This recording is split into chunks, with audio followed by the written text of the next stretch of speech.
there's always been a stigma around mental health as well. So in the past, it was something that people did not talk about. Companies, and what we do is we try to encourage more open conversation, make sure that people feel comfortable talking about mental health issues. We're not competing against each other on getting a better incentive than the other person. It is the mentality of working together to make the company successful, because if the company succeeds, we all get rewarded, right? Welcome back to Lost Entrepreneur Podcast. For all the first-time listeners, I'm Sebastian Romero, and today we have with us Julio Mantilla, a Senior Human Resources Executive and Senior Vice President of Total Rewards at TJX. Thank you so much for joining us today. Thank you, Sebastian. It's great to be here with you. I appreciate you inviting me. Yeah, of course. Well, let's get into the questions. Great. Who was your inspiration growing up, and what is one valuable lesson they taught you? So I could not identify one person, and as I think about that question and this was a reflection, I think, when not at the time that I was being influenced or learning or being inspired. I think it was maybe after. I think starting with my parents and friends. The way I reflect on it is that everybody in one way or another inspires you, and you learn valuable lessons, sometimes from good things, right? And sometimes from behaviors that you say, hey, this is something I would not do. So when I reflect back, I think, again, my parents and people along the way always teach you lessons. Again, sometimes you learn things that you should not be doing, or things that inspire you to do more. And I can tell you later on a little bit more about some specifics, but that's how I look at it when I reflect about people who inspire me growing up. So it's more of like a collective of what everyone had on. Yes, yeah, exactly. As you go through life, exactly. Well, so for our viewers that don't know, what are the main functions of human resources in a company? Yes, sure. There are many functions. Obviously, HR is a crucial function that helps the success of a company. I'll list a few, and I won't spend too much time describing them, but I'll tell you, starting with recruitment and staffing, right? So getting the workforce into the organization. So that's one function. Identifying staffing needs. They're looking at talent, recruiting, and bringing qualified candidates into a company. So that's one big function. Another big area is employee relations. And that has all to do with maintaining positive employee relations, making sure they're resolving conflicts, developing policies around all of things that are relevant to employee relations. Training and development is a big area as well in companies. All that to do with designing, delivering programs to develop employees and help them with their success in the company, train them and all that. And now the area that I'm responsible for, compensation and benefits, and today is compensation, benefits, and well-being. It's an important area. So that's about administering the compensation programs, pay, incentives, benefits, and then support programs on well-being, things like mental health programs or family-oriented programs, etc., that kind of stuff. So it's all the area of compensation and benefits, and that goes all the way from paying associates, let's say in a store, all the way to executive compensation as well. Another big area which has become very, very relevant today, it's always been, but it's becoming a lot more important now, is compliance. There's a lot of laws and regulations. So many companies have a department that ensures that policies and practices are compliant with law and regulations, that they are ensuring that they are aligning with the different state. And in the US, it's state by state, so it's become very complex because every state might have different laws, different regulations, and they're in charge of identifying what we need to do, what we need to comply with. And those can vary significantly from state to state. So that's a big area, and it's become a lot more complex with the time. Another area is employee health and safety, and that applies generally to most organizations, but mostly where you have factories or manufacturing or distribution centers, and they are responsible for things like implementing programs to ensure that there's health and safety in the workplace, that they're following relevant regulations as well. And different industries have higher regulations, right? If you're in the food industry, those regulations are going to be more strict in certain areas. If you're in construction, there's more health and safety requirements, that kind of stuff. And then the last area, talent management, and that's all around developing the talent within the organization. So succession planning, identifying future business needs, looking forward to see, okay, if the company is growing, what are the type of jobs that you need for the future, and to develop the associate that way. I don't know if that answers your question. I think it's a lot that HR does. That's a great question. Yeah, no, it definitely does. I want to go back to what you said ahead. about mental health, because I feel like businesses, I think in the past like 20 or like maybe even 10, 20 years, they've had I think they've shifted their focus a lot more towards mental health, and it's become a really big critical area that they're investing in now. Totally right, Sebastian. And yeah, mental health, and the way we look at it is well-being, which is even more encompassing. But you're right, we can talk a little bit about mental health, but well-being, and we define it as financial well-being, physical well-being, and then also mental well-being, right? So that put together, because it's all connected, right? If you're not healthy physically, that could impact your financial well-being. If you're not financially well, that could impact your mental health, and so on. So it's all interconnected. So that's what we define as well-being. But in particular, mental health has become extremely, extremely relevant and important these days. There's a lot, not just in the workplace, but families, young children, teenagers. Is a big issue, especially with COVID. There was a lot of mental health issues. So I think companies that are progressive have identified that it's an area of focus to help associates, their families as well. And there's always been a stigma around mental health as well. So in the past, it was something that people did not talk about. Companies, and what we do is we try to encourage more open conversation, make sure that people feel comfortable talking about mental health issues, and not as a taboo or something that people have to hide. So that's a great question, because it's so relevant.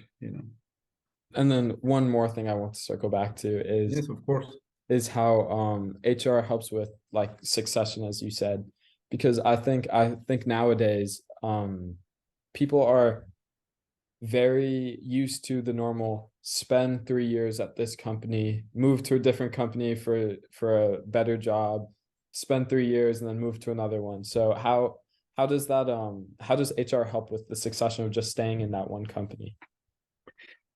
Again, another great question, right? So absolutely, I think it goes with, depending on the economic cycles, right?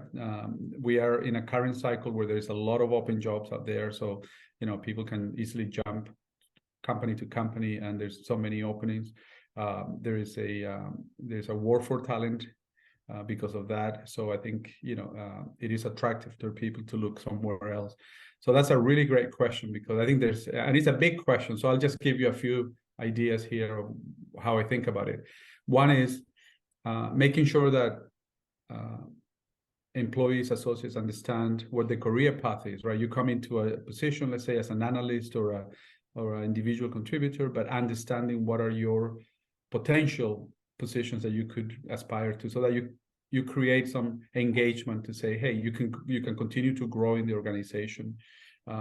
That's important. So communicating a career path is important, so that people understand, well, I'm not stuck in just this position forever, and maybe help them not have to look somewhere else. You obviously have to pay competitively as well, because that's part of the retention, so that people have less of an incentive to move.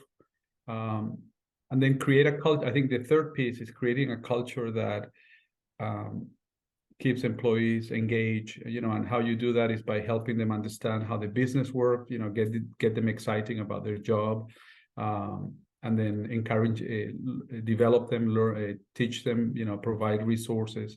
So it's a very complex question, right? How you retain associates.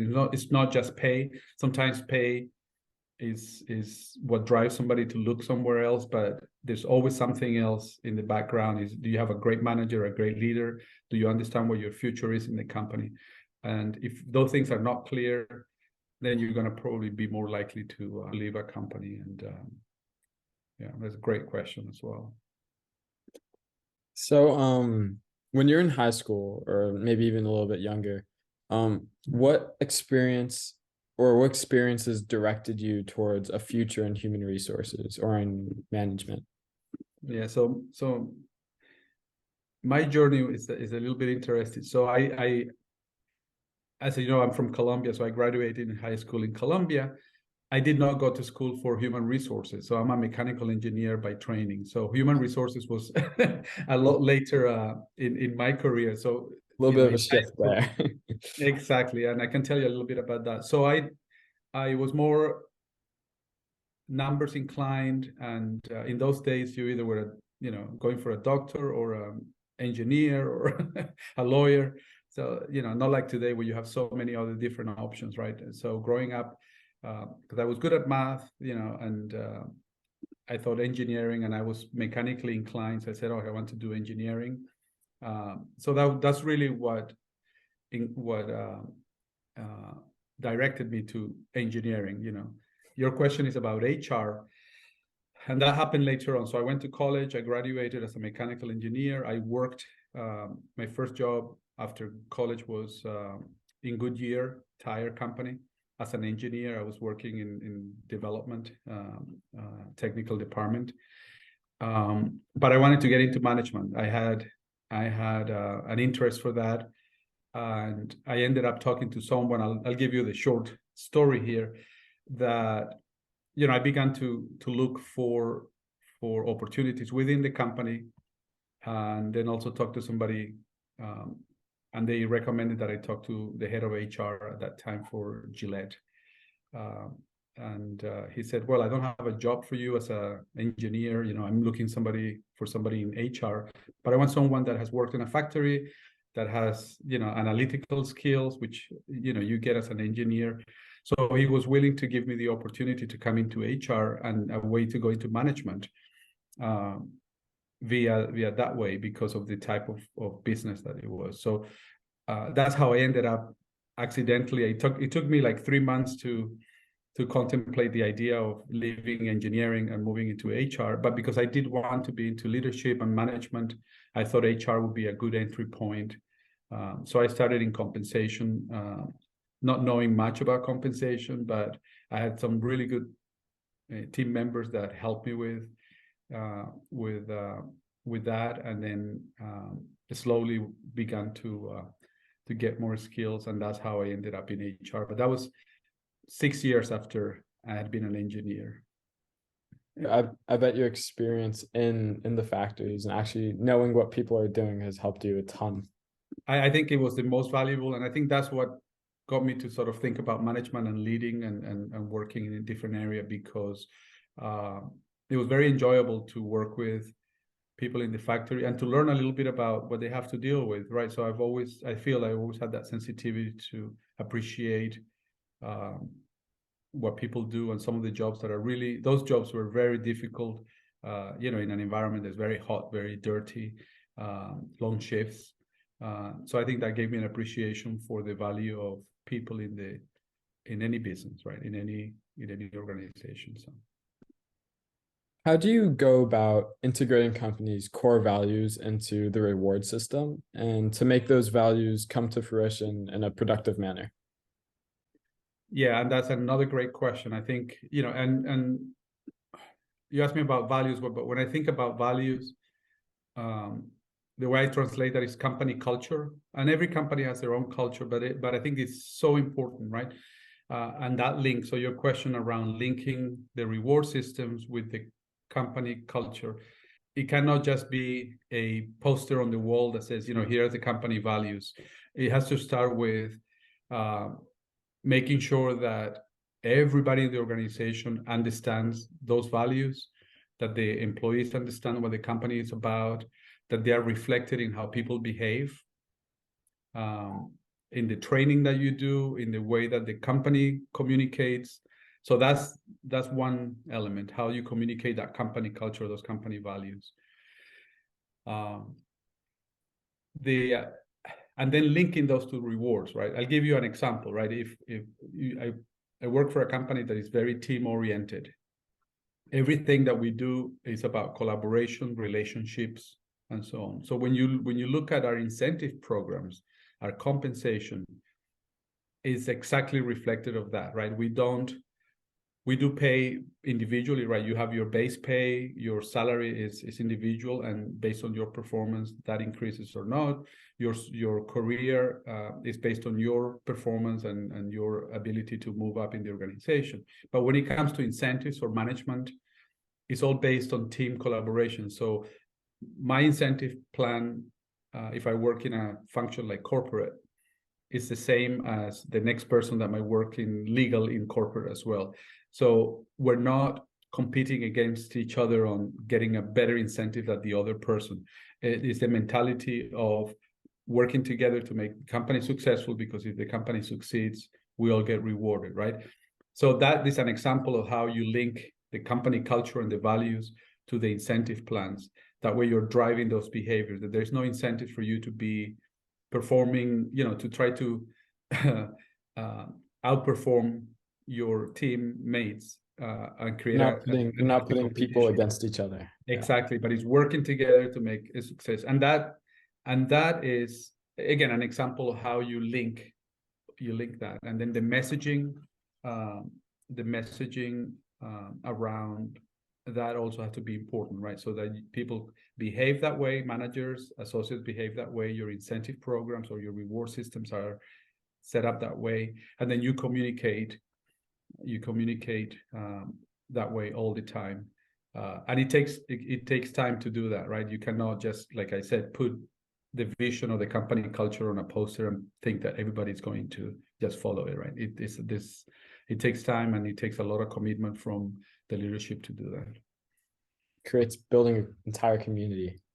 Yeah, it does. I think by integrating the core values with the company, with the reward system, you create a culture basically that supports and reinforces sort of those values, help. And I think back to your question before, I think helps employees understand how they can contribute, how valuable they are to the organization, and hopefully retain them in the company. So they're not looking 3 years into it, looking to move somewhere else, right? Because they feel part of the culture, right? So great question, because it's linked to your question earlier on what retains people and how to make sure that people are not likely to leave a company, right? So it's all about, it's not only payment for kind of employee retention, it's all about kind of everything else, and including that. But absolutely right. So in the old days, you had compensation on one side, and the benefits here, and nobody talked about well-being, and it was mostly about the employee, not the family. Today, so most companies call it total rewards, because it's that concept that it's not just about pay, it's the whole offering that fosters that retention, that engagement, reduces turnover, right? So it's being paid competitively, because you have to pay competitively, but that's only the entry point, right? That you have to do that. Then what do you offer on top of that? What added value you offer to an associate to keep them engaged? And that has to do with the benefits, but also with the well-being, and how you feel valued, welcome in the company, engaged in the company. That is part of that value proposition that will keep associates in a company, right? And the ability to grow over time, So do you believe that in some companies there isn't enough opportunity for upper movement? So that's an interesting question. So I think in every I think that's very critical for a company, right? To make sure that you're not creating blockers, or that you have enough levels in a company to move. If you're a very small company, you're going to be limited to how much upper movement you have, right? Because if you know, so the bigger the company, the more opportunity you create, but you also have to make sure that you are communicating how you can move and do that, right? The other piece that's important to your question is to create upper movement. You also have to make sure that you are developing people from the bottom up, right? So sometimes if you have to bring talent, let's say you have an example, finance, a department in finance, but if you're bringing senior finance folks from the outside, or managers from the outside, you're limiting the opportunities for, let's say, an individual contributor, a financial analyst, to be promoted from within. So I think if companies are not developing talent and are bringing too much talent from the outside, you create limited mobility, upward mobility, right? So that's something that you have to watch. How do you balance internal promotions with outside hires, right? Sometimes you have to bring talent from the outside because you don't have those skills and so on, but it has to be balanced. Otherwise, you're going to limit upper movement. I don't know if that makes sense. Yeah. The other piece to that is that there are functions that are very specialized, right? So let's pick a lawyer, right? There's, even if you're a large organization, there might not be enough different jobs in the legal department, let's say, to have that upper movement, right? So what happens there is you create sub-levels so that you can keep somebody engaged. Let's say you're a legal, you're a senior, a legal advisor, that you become a senior legal advisor. So you have to create some levels so that people can aspire to move within a specialized function over time, right? And then your compensation, you have to create compensation systems that allow for, in that case, more compensation growth, so that people don't feel, okay, I'm doing the same job for 20 years and I'm at the same level and my pay doesn't move so much. So that's a bit of a tricky one when you have a specialized function where you, by design, are going to have a flat organization and limited upper mobility, right? So you have to make sure that you're creating maybe sub-levels with different skills within a very specialized area, so that there's some movement, which is going to be limited in a way, but you also have compensation that can increase over time and reflect that performance of that person, so that you keep them engaged. So the homegrown talent, and also a mix of knowing which jobs you're going to maybe need in the future, and also giving them a plan to how can I upwardly move is the main points. Yeah, exactly. The career planning and the succession planning, and being able to communicate that to associates to make sure that they understand there is opportunity for upper movement as well. And again, back to the culture as well. If you've done a good job of that, when you talk to people in the organization and you ask them, what's your career been? If you have real example, because you can talk about all about you want, but you have to show the reality, right? But when you talk to folks within the organization, and if what you're hearing is somebody, well, I started as a store manager and I got promoted to a district manager and I've been here for 20 years and then I moved to this. I think newer associates start to understand that there is that opportunity for movement because they are seeing it live. They're seeing it in real, with real people, real associates who are doing it. But then you have to explain and help them how to get there. What are the things they need to do to move in the organization, and then create the opportunities to do that, right? How do you balance when to raise someone's pay and when to promote them, or what qualifications do you think they would have to meet in order to do so? Yeah, I think so. You have annual merits, which are based on performance. So I think generally companies will look at base pay every year, make sure they are providing merit increases that address the competitive environment and also are rewarding some of that the performance, right? The annual performance. So that's one way on how your compensation increases. And then promotion is based on again, developing skills. So if you're training your associates, if you're providing opportunities to learn, and then as you look at vacancies or new jobs, identifying that talent. So we talked about talent management, which is a big function in HR, to be able to identify what are the associates that have the potential, that have the desire to move up in the organization, and then give them the opportunity to be promoted to the next level. So that is the big function of talent management, right? And then compensation has to be aligned to that, right? We support that movement. So if you're moving within your same level, you're getting your merit increases, your salary increases. But if you are promoted, you want to reward that person and feel, hey, I've got a new job, it's more responsibility. How do I, and you get rewarded for that. Your base pay increase. If you become a manager, you might have incentives and other components that reflect that added responsibility, a new job. How do you go about creating a reward system for a multinational company that has employees from several different cultures? Yeah, so I think it's interesting. So if you're a global company, whatever business you're in, the connection is your business, right? So what business you are, and that's a common global premise, right? So whatever business you are, if you're in retail or if you're in a consumer products company, you've got your what unites everybody globally, which is your business purpose, right? That's what we do. When it comes to rewards, it's a couple of things. So rewards are the markets are typically localized. So if I work in the US, it's a very different market. So if I have somebody doing the same job in the UK, meaning that the pay is different, not only the currency, but actually the amount of pay. So you might be paying somebody a lot more because they are in a place where labor is more expensive or the cost of living is more expensive. So you have to make sure that is done at the local level, your base pay.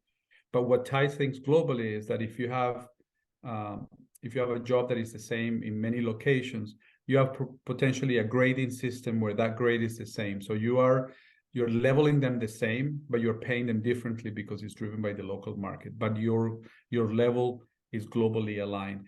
So and then with incentives, it's a combination of both, right? So you have incentives that could be global in terms of, let's say, your percentage of target, but because it's tied to base pay, that's going to deliver a different value when it comes to the actual pay. So it's a multiple considerations there. It's pretty tricky to make sure that you are being global where you need to be global and having connections, but then you have to make sure that you're competitive with the market where associates or employees are working in, because every market is slightly different. How did you change the reward system and I would say your community when COVID occurred and when people began working at home? Yes, so I think the big challenge, and in the case of a retailer like us, we had to close our stores. So basically, there was no work for anybody for about a month, but we were able to start to open after that. The way it changed is it really didn't change from a design perspective. Let's talk about, let's say, the home office type jobs. It did not change. Mm-hmm. But what we did is we started to make sure that we were focusing on things like one incentive plan, because it was very difficult with COVID to predict, because of the volatility, to predict, let's say, how one division was going to do versus another, because who knew what was going to happen after reopening, right? So some of the changes were around, okay, how do we continue to provide the design of incentive, as an example, that we provide, but in a way that makes sense, because we can now not measure one division and another because there was so much uncertainty and volatility. So we looked at things in aggregate. as a total company. So we elevated some of the measures to be at the higher level so that we could balance and reward people appropriately in an environment that was very volatile. So that's one example. For frontline associates, we created temporary incentives because they were putting their life at risk in some cases with COVID, right? Safety and all that. So we created incentives to try to make sure that they continue to be engaged and to recognize and appreciate what they were doing. If you were somebody who still had to go and go to a store or go to a place of work where you were going to be more exposed to COVID. So we created temporary incentives, monetary incentives to allow for that, to incentivize that. And then I think we talked about mental health and safety as well. So that was also a change where you not so much linked to compensation, but support systems. Again, part of that total rewards is how do you provide an environment where associates feel protected and feel engaged and safe. So that was some of the changes, and there were many other things that happened, but that's an example. And then I think the last one was also provide some safeties in terms of the compensation, so that your incentives that were normally done on a financial basis, we created safeguards in case that things went, if COVID continued for other years. So we create safeguards so that we could still pay incentives, but not maybe based on financials, but based on other key priorities. So temporarily adapting the incentive programs without changing the design, because that was integral to the culture, to allow for folks to still have an incentive to perform, and minimize some of that volatility when you don't know what your financials are going to look after COVID. So that was some of the changes that we made. If someone is trying to make human resources more productive, what product or software do you think that they could create that would help them? Yeah, that's a fascinating question, because as the same pace as technology advances, every day there's some new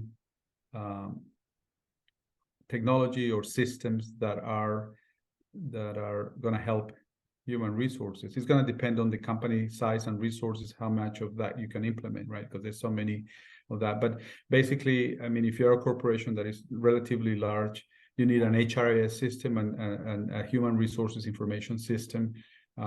Typically, these days, it's a software as a service, not a ERP system they call, so that you have obviously to manage your HR processes, things like payroll, your benefits administration, things like your open enrollment, which has to do with your medical plan, your compensation, your performance. So you really need a system, an HRIS system, to be able to run all the functions that we talked about earlier on in HR, and do it in a way that is efficient, right? You want to minimize data entry. You want to make sure that it's safe from a security perspective, that it respects privacy. So I think that's one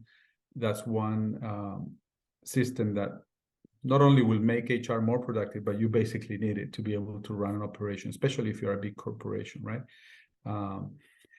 And allowing for HR to be more strategic, so that the manual work is not manual, is done by a system.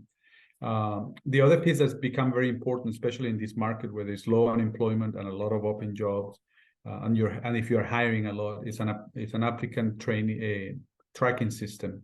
So that's a system for talent acquisition for the recruiting group, to make sure that they have a pool of candidates, not just for jobs that exist or are open that they are filling, but also a pool of candidates that they can have ready to reach out to if their jobs open, so that you can be proactive in filling those jobs. So an applicant tracking system. And many of these systems the beauty is that now with the technology, they're integrated.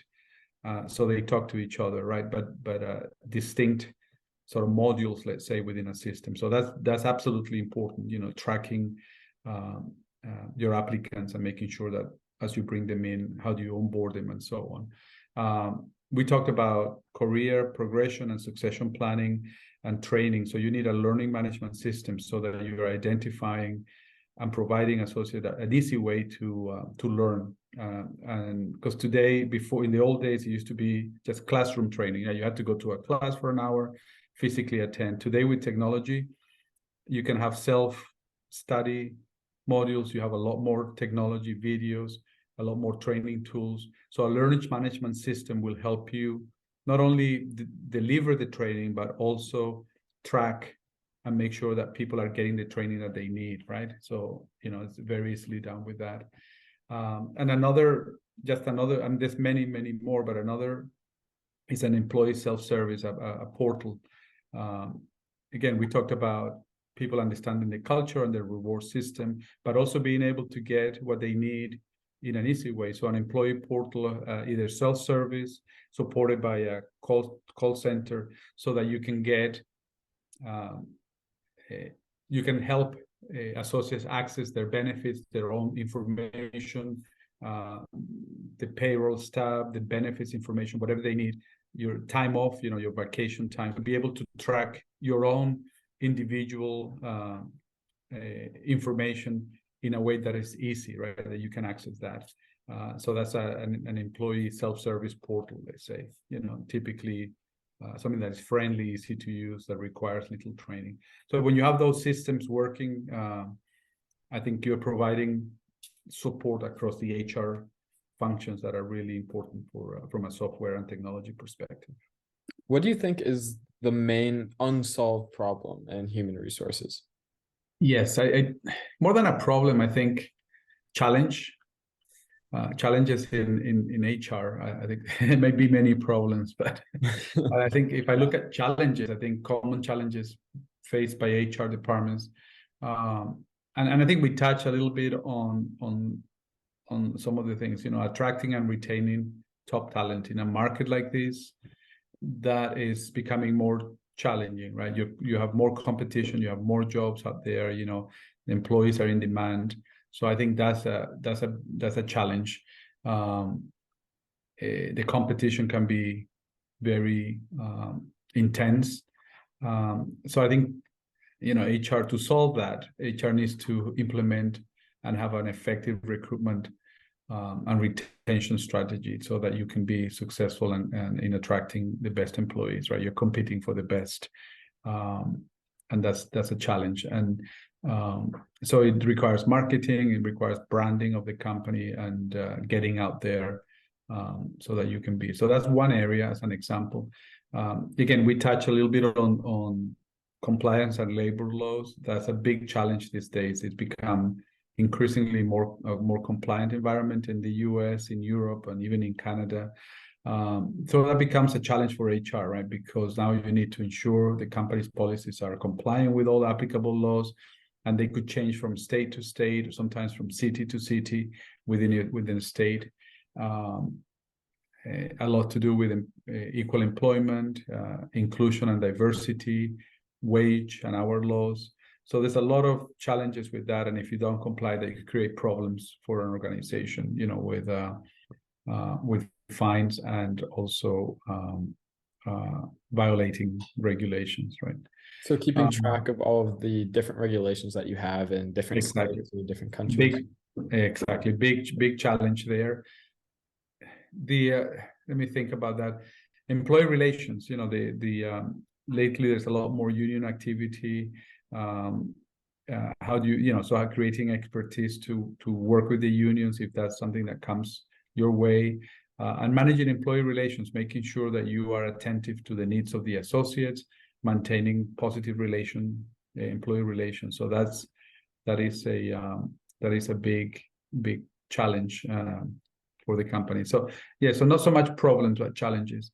And then I think the other big challenge is, how do you maintain the company culture when you get bigger and bigger, right? When you're small, and especially now with more hybrid jobs, so people are working remotely, like most of us are working most of the time. How do you maintain the company culture? So I think it's a big challenge for HR. How do you How do you reinforce that company culture? We have associates who might never have been in the office other than, couple of days a week. They just started in the company. They haven't created those relationships. So that becomes a big challenge for the company. How do you maintain engagement when you have a remote workforce that are on a Zoom or a team call all day, right? And how do you make sure that you're getting that culture to resonate with the associates? So those are some of the examples that I think that HR is challenged with and that we have to address. Privacy is another one. There's a lot more requirements about privacy. How do you maintain that? Make sure that people feel comfortable that the company is protecting their information, their personal information, the big requirements around that. And then these days, more around pay clarity. There's more and more openness about sharing information on pay and pay transparency. There are some laws, so some of it is regulated, but companies are also seeing it as an advantage to make sure that you're letting associates know where they are. Yeah, so basically now you're required to post the ranges for a job, making sure that you're communicating the level of pay. So those are challenges for HR, because now you have to make sure that transparency goes with education, that people understand the difference in their compensation or how the compensation relates to what you're publishing out there. So many challenges, and it's an evolving workforce, right? You have all the generations that are coming in newer into the organization, and how do you make sure that you're addressing the generational needs, the different needs of the associates, which are ever changing as the population enters the workforce. Younger people entering the workforce, and then you got all generations working together, which can be challenging. So I don't know if that answers your question, but it's an interesting area because it's always evolving with new challenges and new things to deal with. It definitely does. Okay.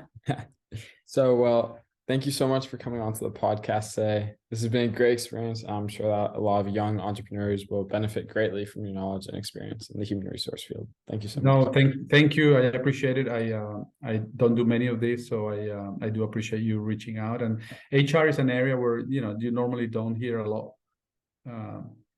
from. I think and I think it's great that you're sharing some of that information with your listeners and viewers. That's fantastic. So thank you again. I think it's just such a vital part of the business, and I don't think a business could run without it. So I think it's good for people to know.